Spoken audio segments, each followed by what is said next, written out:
最近一次去日本，我们在大阪街上看到一个红色招牌“杨国福麻辣烫”。这个画面放在3年前还很罕见，可是现在从香港、东京、大阪到吉隆坡、新加坡、洛杉矶，我们会看到越来越多原本只在中国街头的红色招牌、橘色 logo，出现在不同国家的街角。杨国福全球已经超过6600家店，海底捞光是海外就有126家，蜜雪冰城海外更是冲到4800家，比很多老牌连所加起来还多。可是我们今天不打算聊这代表什么这种大问题，我们想问一个更具体的问题：过去3年中华圈品牌出海到底有多猛？欢迎来到餐饮之外，我们是一群在餐饮业里的观察者，从一份餐点、一杯饮料出发，聊产业、聊世界，聊 AI 怎么改写这个行业。过去3年，中国餐饮品牌出海速度大概是过去30年加起来的总和。这个对比听起来有点夸张，但放回历史背景看，其实没有。回到1995年前后，中华圈餐饮品牌在海外的能见度基本上只有2个来源，一个是早期华人移民在唐人街开的家乡味餐厅，服务的主要是同乡客群，本地客人很少走进来；另一个是台湾的鼎泰丰，他在1996年才刚在东京新宿开了第一家海外店，当时整个中华圈没有任何一个品牌进入过全球连锁餐饮的对话。那段时间的跨海餐饮故事主角是美国品牌跟日本品牌。麦当劳1990年进入中国深圳开了第一家分店，肯德基更早，1987年就在北京前门落地。星巴克1999年才进北京，但已经把全球连锁咖啡的格局带到亚洲。日本这边，吉野家从1980年代开始往美国、香港、台湾推，味千拉面则在1990年代席卷整个大中华区。中华圈当时的角色基本上是接受方，学的是别人怎么开连锁，怎么做品牌，怎么进入新市场。30年后，情况翻转了，中国品牌不只往周边国家走，还直接在欧美主要市场开分店、上股票，跟在地连锁正面对打。蜜雪冰城在2024年9月的全球门店数，甚至超过了星巴克的全球总店数。星巴克从1971年西雅图第一家店开始，用了53年才到38000家。蜜雪冰城从1997年河南第一家店开始，只用了27年。这个转变的速度比30年前任何人能想象的都快，也让我们不得不重新思考一个问题：这些品牌到底是怎么做到的？我们从5个品牌看起，先讲刚刚在大阪看到的杨国福。杨国福是2003年在哈尔滨起家的东北麻辣烫连锁，中国本土门店超过6000家，海外部分从2024年9月正式进香港。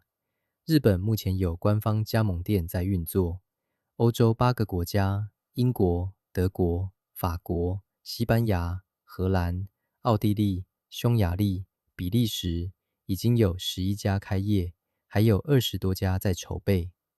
这代表什么？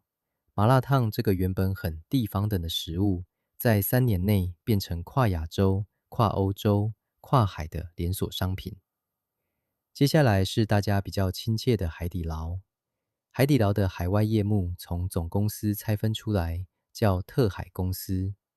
截至2025年9月，在4大洲14个国产，有126家自营门店，超过一半集中在东南亚。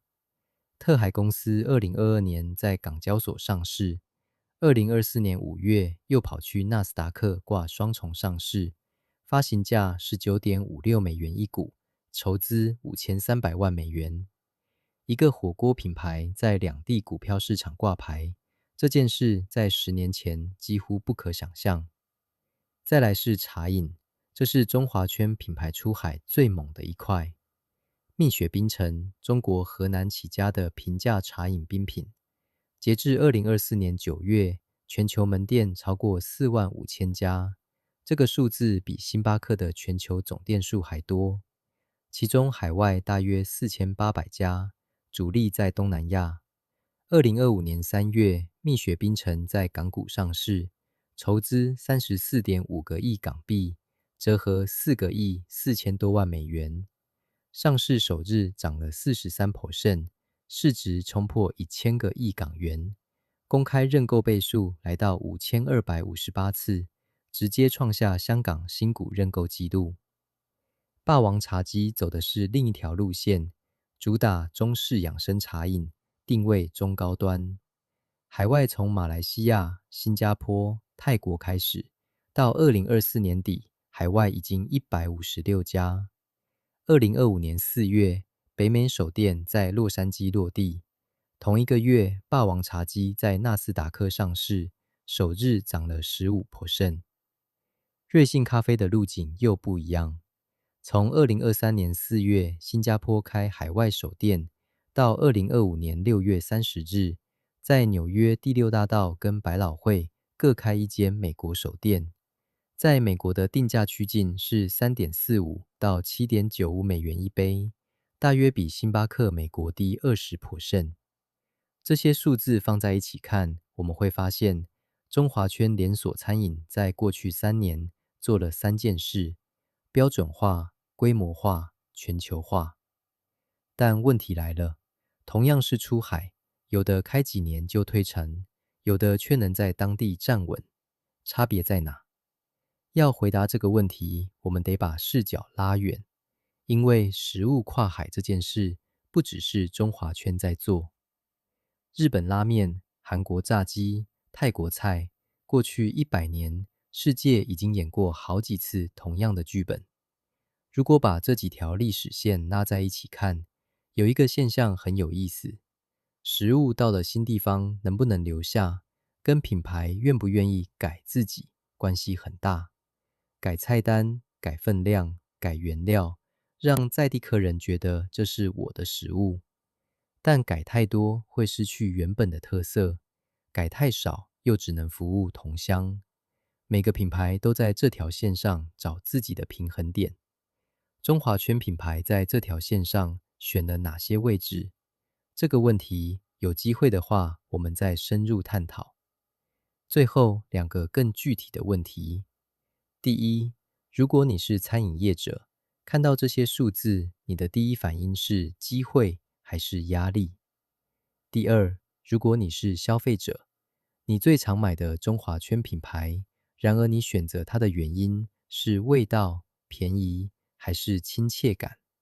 那个答案通常会告诉你，这家店在你生活里的位置。我们是餐饮之外。